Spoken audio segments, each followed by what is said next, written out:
اعوذ باللہ من الشیطان الرجیم بسم اللہ الرحمن الرحیم۔ ایک سوال آج موصول ہوا ہے اور ان صاحب نے پوچھا ہے کہ ہم اللہ کے انعام یافتہ لوگوں میں کیسے شامل ہو سکتے ہیں۔ دیکھیے، قرآن اس پر بڑا کلیئر ہے اور بڑے غیر مبہم الفاظ میں قرآن نے کہا ہے۔ جیسے کسی موقع پر میں نے ذکر کیا تھا کہ قرآنی آیات بنیادی طور پہ دو طرح کی ہیں، ایک بینات میں سے ہیں اور ایک مشابہات میں سے ہیں۔ تو وہ قرآنی آیات جو بڑی دو ٹوک، غیر مبہم اور ڈائریکٹ ہیں، بڑے ڈائریکٹ احکامات دیتی ہیں، یہ میں سادہ الفاظ میں اس کی تعریف بیان کر رہا ہوں، وہ بینات میں سے ہیں، کھلی کھلی ہیں، ہر چیز واضح ہے۔ اور جہاں مثالیں دے کے سمجھایا ہے، سمبولیکلی یا اشارتاً بات کی ہے، تمثیلات میں بات کی ہے، وہ مشابہات میں سے۔ یہاں یہ عرض کر دوں کہ بعض اوقات آسان الفاظ میں، آسان زبان میں سمجھاتے سمجھاتے کچھ وہ نفس مضمون بدلا ہوا سا لگتا ہے، لیکن وہ مجبوری ہو جاتی ہے کہ اس سے زیادہ پھر کوئی الفاظ مناسب ملتے نہیں۔ اس معاملے میں کوئی بھی شخص اللہ کے انعام یافتہ لوگوں میں کیسے شامل ہو سکتا ہے؟ قرآن بہت واضح طور پر کھلے ہوئے لفظوں میں، غیر مبہم الفاظ میں کہتا ہے کہ تقوی اختیار کریں۔ جنہوں نے تقوی اختیار کیا وہ اللہ کے پسندیدہ لوگوں میں ہو گئے، اور جو اللہ کا پسندیدہ ہے وہ یقیناً انعام یافتہ ہے، کیونکہ اللہ کا پسندیدہ ہونا ہی میرے خیال میں بہت بڑا انعام ہے، سب سے بڑا انعام، کہ اللہ تعالیٰ کسی بندے کو اپنے پسندیدہ لوگوں میں شامل کر لے۔ اب تقوی کے بارے میں جو عام طور پر ترجمہ کیا جاتا ہے، وہ تو مفسرین نے تو یہ لکھا کہ صاحب اللہ سے ڈرو، لیکن میں یہاں یہ جسارت کروں گا کہ اس کا ترجمہ کچھ یوں بھی ہو سکتا ہے کہ اللہ کے بتائے ہوئے ڈوز اینڈ ڈو ناٹس کو آبزرو کیجیے، کیونکہ میرے نزدیک ڈر اور خوف موٹیویشن فورس تو ہے، موٹیویٹنگ فیکٹر ہے یہ، لیکن نیگیٹو فیکٹر ہے، اور نیگیٹو فیکٹر زیادہ دیر کامیاب نہیں ہوتا، جبکہ اس کے مقابلے پر پیار اور محبت ایک پازیٹو موٹیویٹنگ فیکٹر ہے۔ پیار اور محبت موٹیویٹنگ فورس بہت بڑی ہے اور پازیٹو ہے۔ اس کی ایگزامپل شاید میں نے کسی موقع پر پہلے بھی دی تھی۔ ہم لوگ جو ملازمت کرتے ہیں انہیں اس بات کا اچھی طرح اندازہ ہوگا، اگر آفس میں ہمارے یہاں 2 بجے چھٹی ہوتی ہے تو 1:30 بجے اگر ہمارا باس ہمیں بلا کر یہ کہے کہ بھائی تم ذرا سول سیکریٹریٹ میں چلے جاؤ اور وہاں جا کے فلاں سیکریٹری سے مل کے یہ کام کرواؤ اور آ کے مجھے انفارم کر دو، تو ہمارا ریئیکشن یہ ہوتا ہے کہ چونکہ باس ہے، ہماری ترقی اس کے ہاتھ میں ہے، ٹرانسفر اس کے ہاتھ میں ہے، تو ہم اس سے ڈرتے ہیں، خوفزدہ ہیں۔ ٹھیک ہے سر، ابھی کرتا ہوں۔ تو اپنے کمرے میں جا کے بیٹھ کے ایک کپ چائے پیا، کچھ اخبار پہ نظر دوڑائی، گھڑی دیکھی، بس 15 منٹ رہ گئے چھٹی میں، تو چلے گئے کمرے میں باس کے۔ سر وہ میں نے چیک کیا، لیکن وہ سیکرٹری صاحب تو اٹھ گئے ہیں دفتر سے، کل آئیں گے صبح سر 9 بجے، تو میں گھر سے سیدھا چلا جاؤں گا اور جا کے وہاں سے کروا لوں گا کام۔ یہ ایک جنرل ایٹیٹیوڈ ہوتا ہے ہمارا۔ اب ہم نے اسے ٹال دیا، جھوٹ بول کے بہانہ بنا لیا۔ اس کے پیچھے کام نہ کرنے کی مرضی اور ڈر اور خوف ہے۔ اب 2 بجے چھٹی کی، ہم نے گھر آئے، بائیسیکل پر ہانپتے کانپتے اس دھوپ میں، چلچلاتی دھوپ جون کی، پسینہ بہ رہا، برا حشر ہوا ہے، کسی طرح ایک گلاس پانی مل جائے۔ گھر آئے تو 2 سال کا بیٹا ہے، وہ ٹانگوں سے لپٹ گیا، وہ اندر ہی نہیں جانے دے رہا، اب راستے میں ٹانگوں سے لپٹا ہوا ہے کہ مجھے آپ چنگم دلا کے لائیے۔ اب اس کو اسی طرح اسی حال میں اٹھایا، بازو پہ بٹھایا اور گود میں لیے محلے کی کارنر شاپ، کنوینئنس اسٹور پہ چلے جا رہے ہیں۔ باہر دھوپ لگی، جیب سے رومال نکالا، بجائے اپنے سر پہ ڈالنے کے کہ دھوپ سے بچ جاؤں، بیٹے کے سر پہ رکھ دیا کہ بیٹے کو دھوپ نہ لگے، اور لے جا کے اس کو چنگم خرید کے دی اور اس سے باتیں کرتے ہوئے گھر آ گئے، اور دل میں ایسی خوشی محسوس ہوتی ہے. اب آپ یہ دیکھیے کہ وہاں تو انسان ایئر کنڈیشن کمرے میں بیٹھا تھا دفتر میں، اور باس نے بلا کر کہا کہ یہ کام کر لو، وہاں بہانہ گھڑ لیا. یہاں چلچلاتی دھوپ میں بیٹا تھکے ہوئے حال میں واپس لے کے گیا کارنر شاپ تک. دھوپ سے اس کو بچایا ہم نے، اپنے آپ کو نہیں بچایا، اور جیب سے پیسے خرچ کر کے بھی ہم خوشی محسوس کر رہے ہیں. اب دونوں میں فرق کیا ہے؟ کہ باس سے ڈر اور خوف ہے اور بیٹے کے ساتھ پیار ہے. یہ فرق ہے ڈر اور خوف کے موٹیویٹنگ فیکٹر ہونے میں. تو تقویٰ کا اگر ہم یہ ترجمہ کرنے لگیں کہ اللہ سے ڈرو، اس سے خوف کھاؤ، تو یہ نیگیٹو سائڈ پر ہم چلے جائیں گے. پھر اس کے ڈر سے تو کام کریں گے، دل سے ہم کام نہیں کریں گے. لیکن اگر ہم نے اس سے پیار کیا تو خوف کی صورت میں بھی ہمیں یہ ہے کہ اللہ ناراض نہ ہو جائے، سزا دے گا، اور پیار کی صورت میں بھی خوف یہی رہے گا کہ وہ ناراض نہ ہو جائے. لیکن یہاں محبت کو دخل ہے کہ اگر وہ ناراض ہو گیا محبوب ہمارا تو کیا ہوگا. تو وہاں بھی ناراض نہیں کرتا انسان رب کو. تو اس سے اگر رب تعالی سے ہم پیار کریں اور اس طرح کا پیار پال لیں، یہ جو میں اکثر بیشتر کہتا رہتا ہوں لوگوں سے کہ رب سے دوستی لگا لیجئے، آپ اس کو اپنا دوست بنا لیجئے، اور رات کو تنہائی میں علیحدہ کمرے میں دروازہ بند کر کے جا نماز پر بیٹھے، نماز تسبیحات اور تلاوت کے بعد تو آنکھیں بند کر کے اس کے ساتھ گفتگو کیا کیجیے. یہ سب اسی کا حصہ ہے. ہو سکتا ہے کہ کچھ صاحبان مجھ پر کفر کا فتویٰ لگا دیں یہ سن کر جو میں بات کہتا ہوں کہ رب کے ساتھ تو جو گفتگو چاہے آپ کیجیے، جیسے دوست کے ساتھ گفتگو انسان کرتا ہے. وہ در حقیقت ایک اپنے ویو پوائنٹ کو بیان کرنے کا طریقہ ہے کہ اس کے ساتھ ایسی قربت ہو جائے کہ ہم اپنے دل کی بات اس سے کہہ کے مطمئن ہو جائیں کہ ہم نے ایک ایسی طاقتور ہستی کے ذمہ لگا دی ہے اپنی پرابلم، اپنی پریشانی، اپنا مسئلہ، کہ وہ اسے حل کر دے گا.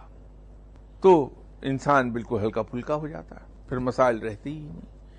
اور جب رب کے ساتھ دوستی ہو گئی اور اس دوستی پر انسان کا یقین پختہ ہو گیا، تو پھر ایک ہی لمحے کو دل میں خیال آتا ہے، ایک لہر سی اٹھتی ہے جس کو ہم برین ویو کہتے ہیں، یا ایک جھونکا آتا ہے پریشانی کا، لیکن وہ آدھے لمحے سے زیادہ قائم نہیں رہ پاتا.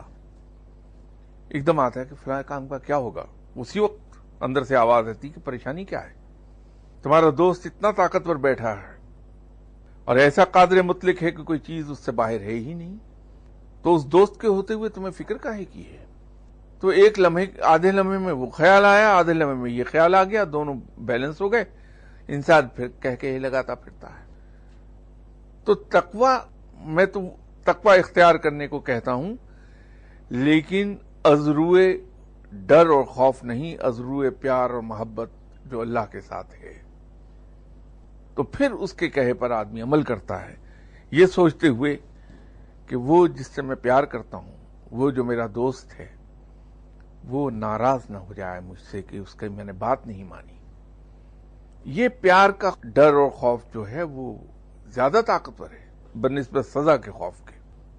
تو اگر بات بہت دور نکل گئی تو میں عرض یہ کر رہا تھا کہ قرآن اس پر بڑا کلیئر ہے کہ اللہ کے انعام یافتہ بندوں میں شامل ہونے کے لیے آپ تقویٰ اختیار کیجیے، اور تقویٰ اسی صورت میں اختیار کیجیے کہ اللہ کے ساتھ بے پناہ پیار ڈال لیجیے، اپنا اس کے ساتھ عشق کر لیجیے، اور اس کو واقعتاً اپنا بہترین دوست سمجھیے، اور وہ انشاءاللہ تعالی اس دوستی کا بھرم رکھے گا، اور وہ آپ کو واضح کر دے گا کہ وہ واقعی ہمارا بہترین دوست ہے، جو ہر موقع پر ہمیں لک آفٹر کرتا ہے، ہر مشکل میں ہمارے کام آتا ہے، اور کوئی ایسا مسئلہ نہیں جسے وہ ہمارے لیے حل نہ کر دے.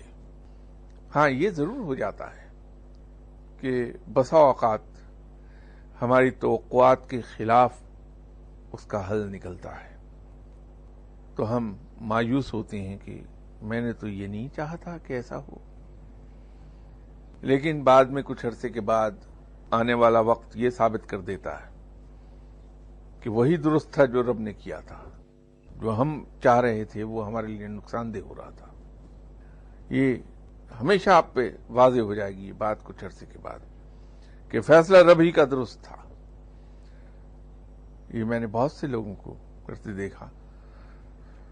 ایک صاحب بڑے افسر تھے، ان کی بڑی شدید خواہش تھی کہ ان کی پوسٹنگ لاہور ہی میں رہے. دعا کی تو جواب آیا کہ اس کا یہاں سے چلے جانا بہتر ہے. اب میں نے بڑے طریقے سے ان کو جواب دیا کہ حضور، اللہ کے فیصلے میں کہیں نہ کہیں کوئی مسئلہ ضرور ہوتی ہے، تو اللہ جو فیصلہ کرے ہمیں ہنسی خوشی اسے قبول کر لینا چاہیے. اللہ سے ہمیشہ بہتری کی امید رکھیے، اللہ بہتر ہی کرتا ہے. یہ اس کا اپنا فرمان بھی ہے کہ مجھ سے اچھے گمان رکھو، میں اچھا ہی کروں گا. تو میں نے ان سے یہ کہا کہ صاحب آپ اس سے اچھی امید رکھیے، وہ انشاءاللہ اچھا ہی کرے گا. یہ سب گفتگو اس وقت ہو رہی تھی جب ہم پاک پتن شریف سے واپس آ رہے تھے.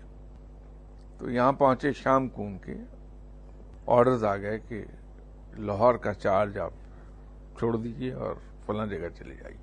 اور وہ جگہ بھی ایسی تھی جو بقول ان کے یہ صاحب یہ سائیڈ لائن کر دیا گیا مجھے. بڑی توہین ہے میری. ٹھیک کرنے والا رب ہے، اختیار اس کا ہے، اس کو کون مجبور کر سکتا ہے؟ کس کی مجال ہے کہ اس کے سامنے آنکھ بھی اٹھا جائے. ٹھیک 20 دن کے بعد لاہور میں ایک بہت بڑا واقعہ پیش آیا جس میں ان کی جگہ آنے والے صاحب سسپینڈ ہوئے، ان کی انکوائری ہوئی اور ڈیموٹ کر دیے گئے. تو یہ صاحب فوراً دوڑے ہوئے میرے پاس آ کے بال بال بچاؤں میں. تو میں نے کہا صاحب یہ غلط ہے، آپ بالکل جھوٹ کہہ رہے ہیں کہ بال بال بچے ہیں. آپ اللہ نے آپ کو بال بال بچایا ہے، آپ تو بضد تھے اس رٹ کے اندر اترنے کے لیے. یہ رب کا فیصلہ ہے جو صحیح ثابت ہوا.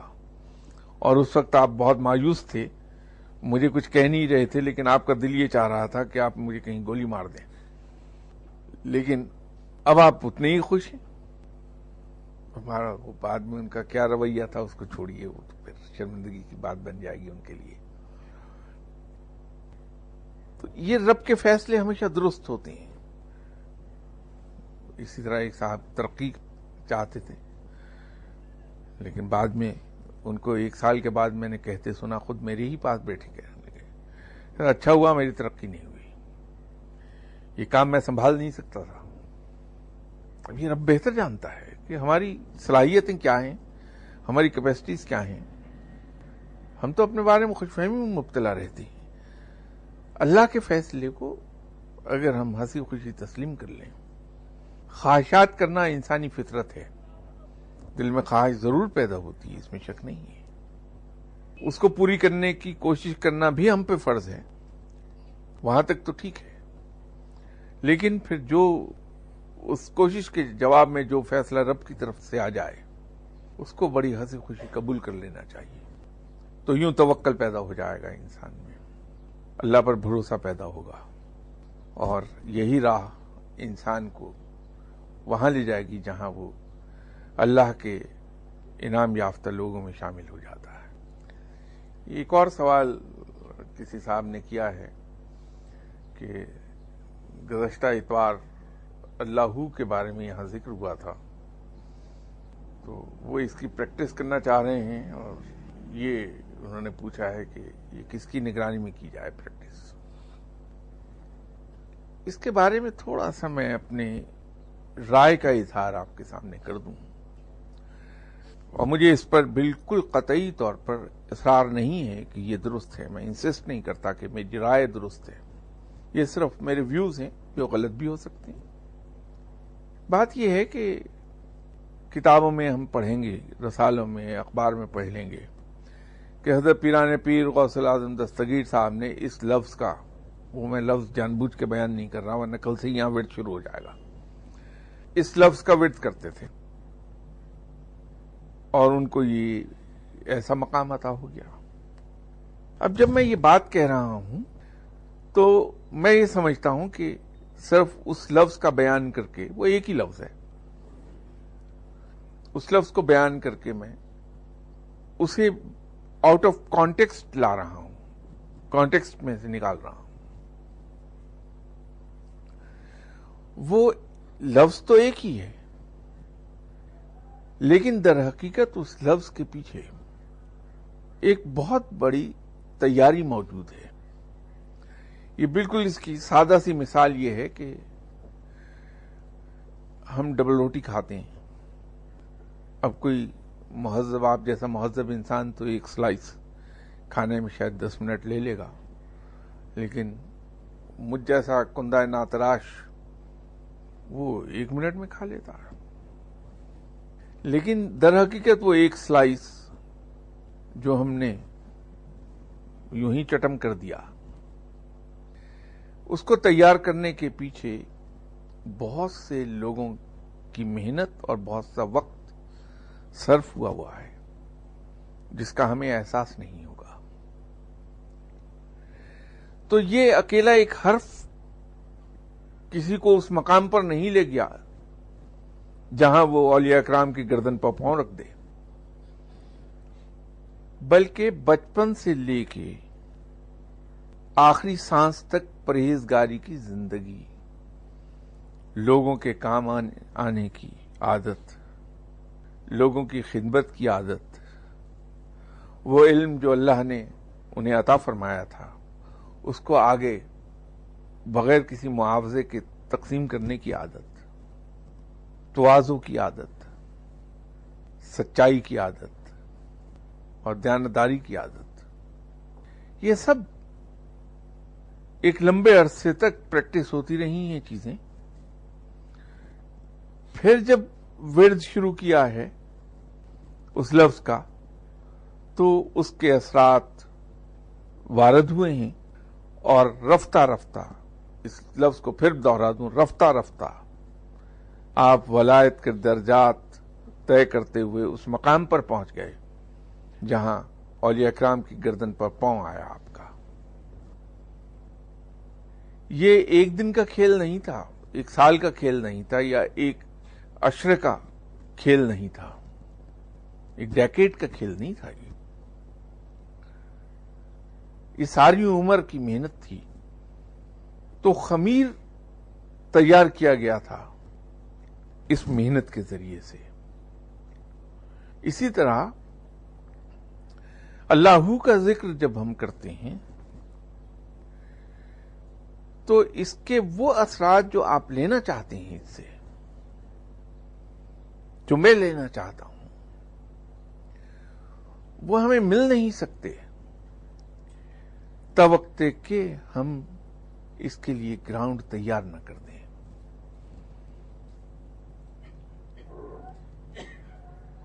اگر میں زمین میں ہائی بریڈ کارن لگا کے 120 مون پر ایکر ییلڈ لینا چاہتا ہوں تو وہ یوں ہی نہیں آئے گی. اس کے لیے مجھے ایک خاص ڈھب پر زمین میں ایک خاص گہرائی تک ہل چلانا ہوگا، پھر اس میں ایک مخصوص قسم کا بیج، ہائی بریڈ بیج پھینکنا ہوگا، اور پھر اس کی آبیاری کرنا ہوگی ایک مخصوص انداز میں، اس کی کیئر کرنا ہوگی. اس کے بعد کہیں جا کے وہ 4 مہینے کے بعد میری فصل تیار ہوگی، اور اس سے مجھے 120 مون پر ایکڑ کی ییلڈ ملے گی. اور اگر میں یہ محنت نہیں کرنا چاہتا تو پھر مجھے ایک اور ٹائپ کا ہائی بریڈ سیڈ اس میں ڈالنا پڑے گا، اس کا سولجر، جو از خود اگائے زمین سے، جس کو کسی قسم کی آبیاری کی اور کیئر کی ضرورت نہیں. لیکن یہ یاد رکھیے کہ اس کی ییلڈ جو ہے وہ 10-12 من پر ایکڑ سے زیادہ نہیں ہوگی. دوسرے لفظوں میں 1 ٹن سے نیچے چلی جائے گی اس کی ییلڈ. اور اگر میں یہ بھی نہ ڈالوں، یہاں بھی محتاط نہ ہوں، تو مجھے 2 یا 3 من کی ییلڈ مل جائے گی. اگر میں وہ 120 مون والا بیج استعمال کروں، لیکن اس کی واٹرنگ میں اس انداز میں نہ کروں جس انداز سے کرنی چاہیے، تو مجھے 120 نہیں ملے گی، 80 مل جائے، 70 مل جائے، وہ ڈیپینڈ کرتا ہے۔ پھر اگر میں اس کی کیئر نہیں کرتا، وقت پر کھاد نہیں ڈالتا اس کو، تو بھی 120 نہیں مل سکتی۔ 120 یہ ملے گی مجھے، لیکن آئیڈیل کنڈیشنز میں تمام شرائط کو جب میں پوری کر دوں گا، تمام پری ریکویزٹس پوری ہونی چاہیے، پھر 120 مون پر ایکڑ کی ییلڈ مجھے ملے گی۔ تو اسی طرح کسی بھی ورد کو، کسی بھی ذکر کو، کسی قسم کے اورات کو، مجاہدے کو، اگر اس سے ہم صحیح ییلڈ لینا چاہتے ہیں تو تمام پری ریکویزٹس کے ساتھ چلنا ہوگا۔ شاید پہلے کسی موقع پر بات میں نے کی ہو، ایک صاحب نے کسی بزرگ کے ہاتھ پر بیعت کی اور ان بزرگ کے ڈیرے پر وہ شفٹ ہو گئے ود فیملی، بیٹھ گئے وہاں اور تربیت شروع ہو گئی۔ تو جب 30-35 سال گزر گئے اس تربیت کو، تو ایک روز نماز سے فارغ ہوئے جب، تو ان بزرگ نے اعلان کیا کہ کل نماز عصر کے بعد میں اپنی تلوار ان صاحب کو دوں گا۔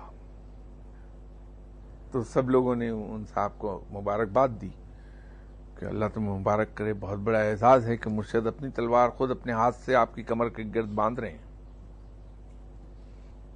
یہ بھی بہت خوش تھے کہ 30-35 سال کی محنت میرے کام آئی۔ فیملی نے بھی مبارکباد دی۔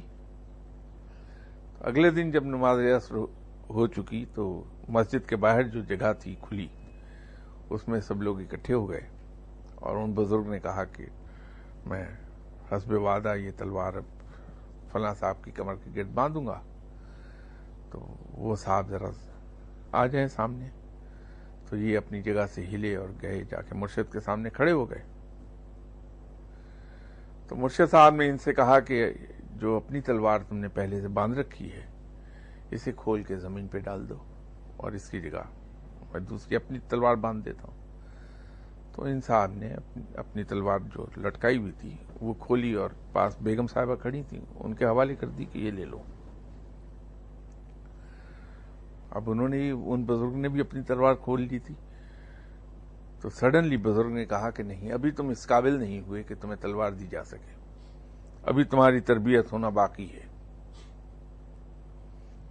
بڑے مایوس ہوئے اور اوپر سے وہ فرمانے لگے کہ شاید جب تمہاری تربیت مکمل ہو تو میں اس وقت تک زندہ نہ ہوں، لیکن اسپین میں فلاں شہر میں ایک فقیر ہوں گے، وہ تمہیں یہ تلوار عطا کر دیں گے، تو جب تربیت مکمل ہو جائے تو وہاں چلے جانا اور تمہیں تلوار مل جائے گی۔ تو انہوں نے کہا کہ حضور وہ تو آپ کا حکم سر آنکھوں پہ، میں چلا جاؤں گا، لیکن ان صاحب کو میں پہچانوں گا کیسے؟ تو کہنے لگے بے فکر رہو، تمہاری بیگم اسے پہچان لے گی۔ تو بات ختم ہو گئی۔ مرشد صاحب کا انتقال ہو گیا، پردہ فرما گئے۔ کچھ عرصے کے بعد ان کے دل میں یہ بے چینی پیدا ہوئی کہ میں اسپین جاؤں۔ اپنی بیوی بچوں کو ساتھ لیا، اسپین چلے گئے۔ اب وہاں رہنے لگے اور سڑکوں پر گھومتے تھے فارغ وقت میں کہ وہ صاحب کب مجھے ملیں گے۔ تو ایک دن ایک صاحب ملے جس پہ انہیں شبہ ہوا کہ یہ وہ بزرگ ہیں جنہوں نے مجھے تلوار دینی ہے۔ تو ان کی طرف لپکے تو بیوی نے آواز دی کہ ادھر آ جاؤ، یہ وہ نہیں ہے، یہ کوئی اور ہے، اس کے قریب نہ جاؤ تم۔ کچھ 6 مہینے کے بعد ایک دن بازار سے گزر رہے تھے تو بیگم نے اشارہ کیا کہ وہ صاحب جا رہے ہیں۔ یہ تو قصہ ایک لمبا چلتا ہے معاملہ، اس کو چھوڑیے، تو بہت وقت لے جائے گا پوری کہانی سنانے میں۔ اب آپ دیکھیے کہ وہ بزرگ نے اناؤنس کیا باقاعدہ کہ میں کل عصر کے بعد تلوار ان کو دے دوں گا۔ جمع بھی ہوئے لوگ تقریب کے لیے، این آخری لمحے پر جا کے انہوں نے اپنا مائنڈ چینج کر لیا۔ بڑی عجیب بات ہوئی۔ اب اس کے پیچھے وجہ کیا بنی کہ ان بزرگ نے اپنا مائنڈ کیوں چینج کیا فوری طور پر؟ در حقیقت ان صاحب سے جنہوں نے تلوار وصول کرنی تھی ان سے ایک غلطی ہو گئی. جب مرشد صاحب نے یہ کہا تھا کہ اپنی تلوار کھول کر زمین پر ڈال دو تو انہیں اپنی تلوار کھول کر زمین ہی پر ڈالنی چاہیے تھی، لیکن انہوں نے کھولی اور بیوی کے حوالے کر دی. تو اس کا مطلب یہ ہوا کہ ابھی یہ اپنا مائنڈ اپلائی کرتے ہیں، ابھی مرشد کی بات کو اس طرح سے تسلیم نہیں کرتے، ابھی تک اپنی مرضی اختیار کیے ہوئے ہیں. جبھی تو زمین پہ ڈالنے کی بجائے بیگم کے ہاتھ میں دے دی تلوار. اب یہ اتنی باریک بات ہے، جب تک کہ آدمی اس مقام پر نہ جائے کہ اطاعت کا یہ درجہ آ جائے تو یہ تو مرشد ہے، رب تو پھر رب ہے، کہاں اس کی بلندی اور کہاں مرشد. تو تلوار کیسے ملے گی، وہ اعزاز کیسے حاصل ہوگا جب تک کہ اطاعت کے اس درجے پر نہ جائے. تو اس لیے ورد اللہ کا کرنا ہے ضرور کیجئے.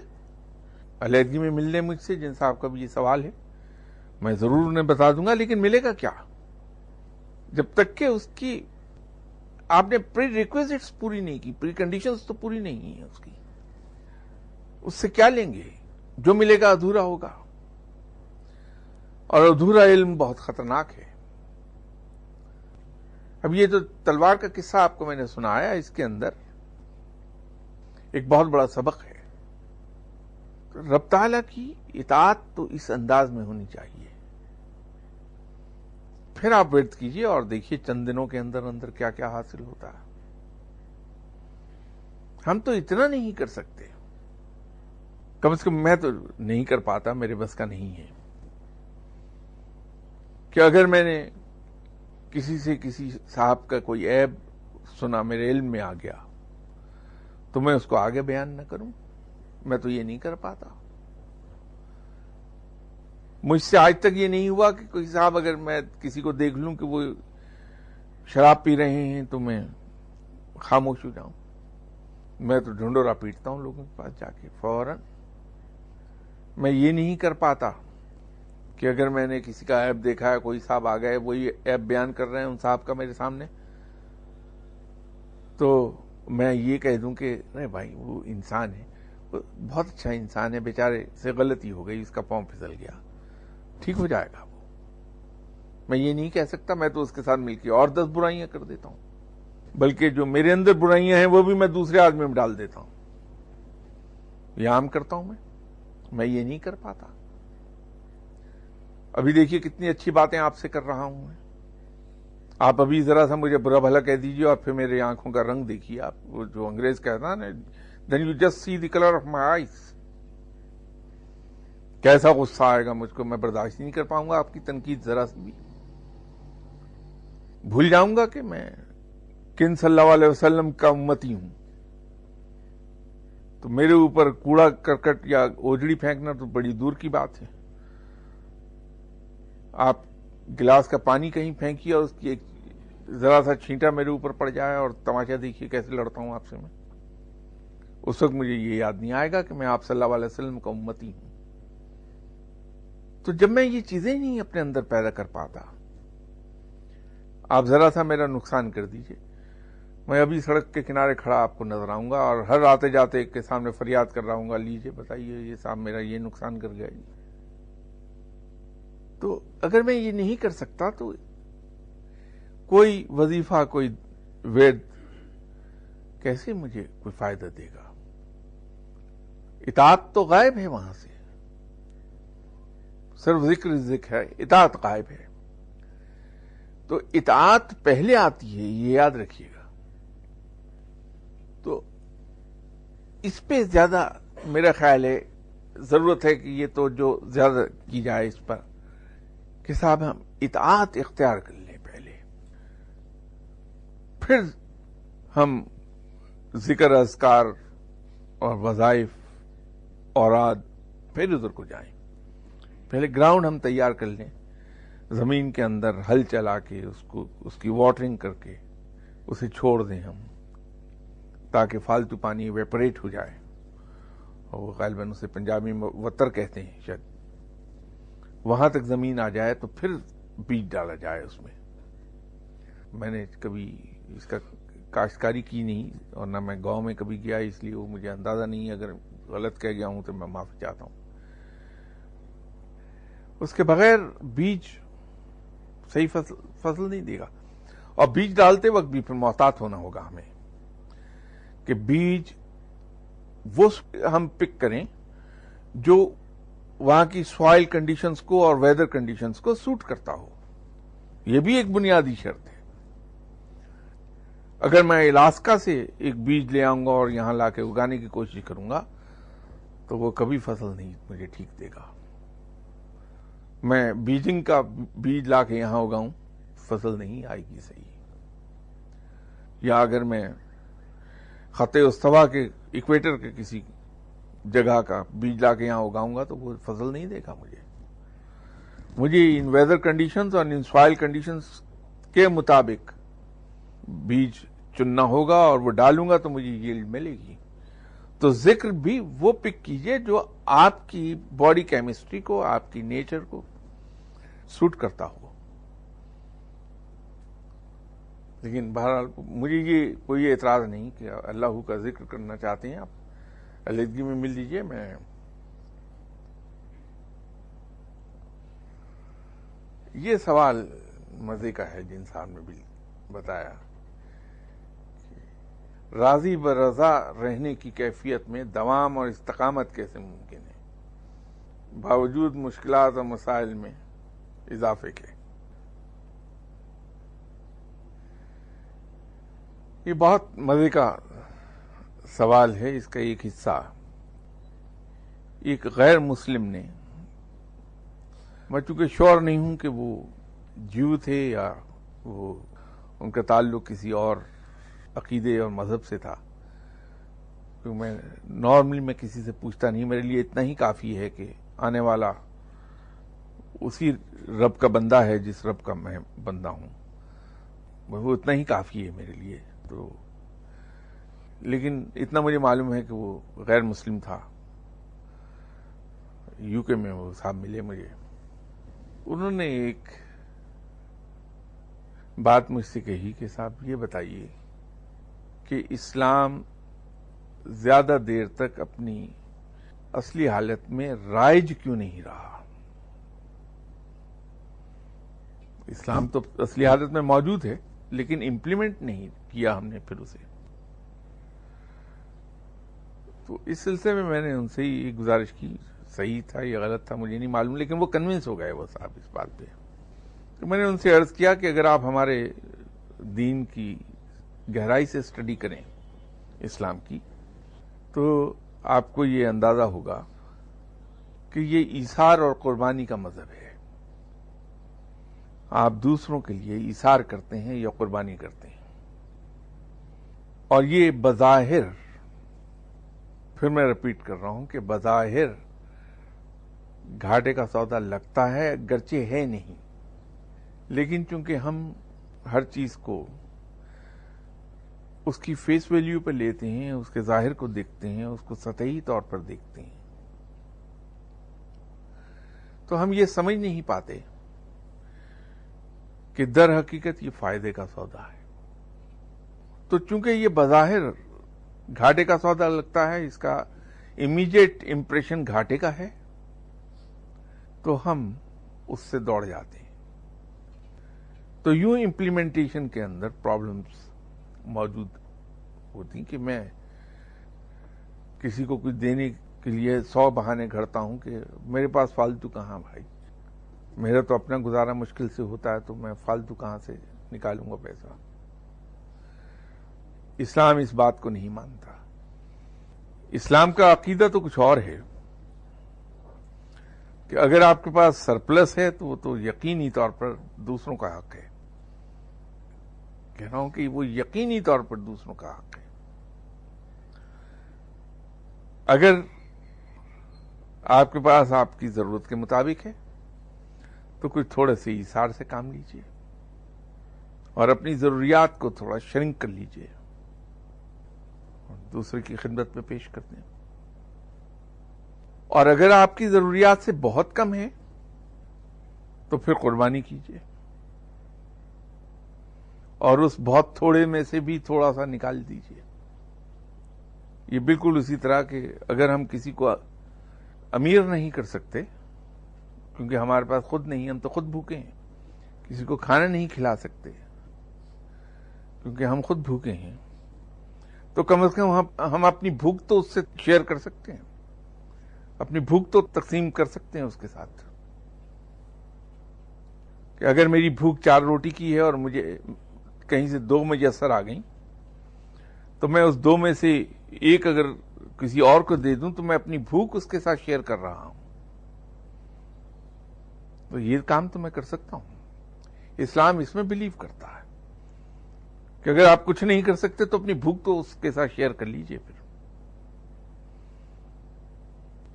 یہ انسانی فطرت میں ہے کہ جہاں اسے کچھ ہاتھ سے چھوڑنا پڑے وہاں ہیزیٹیشن آتی ہے۔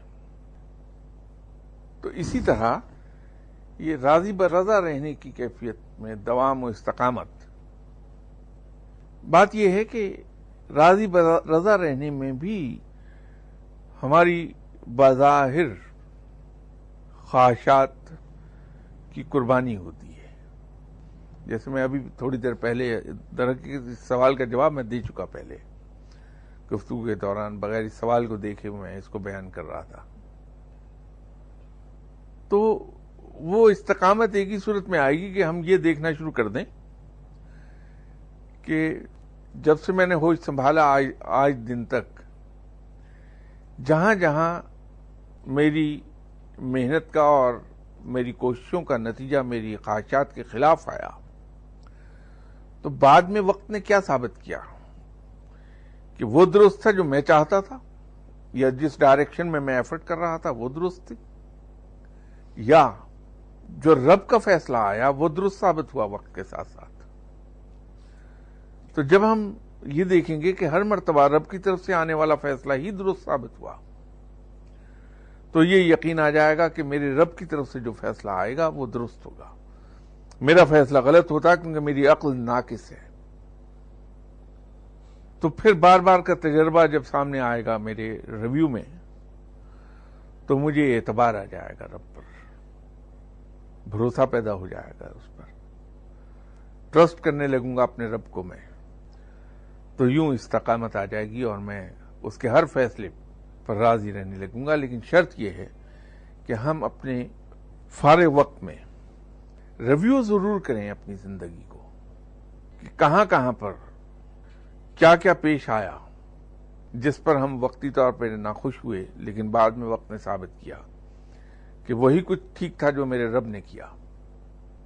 تو پھر خود بخود ہمارے اندر استقامت آئے گی۔ آپ سے اجازت لوں گا۔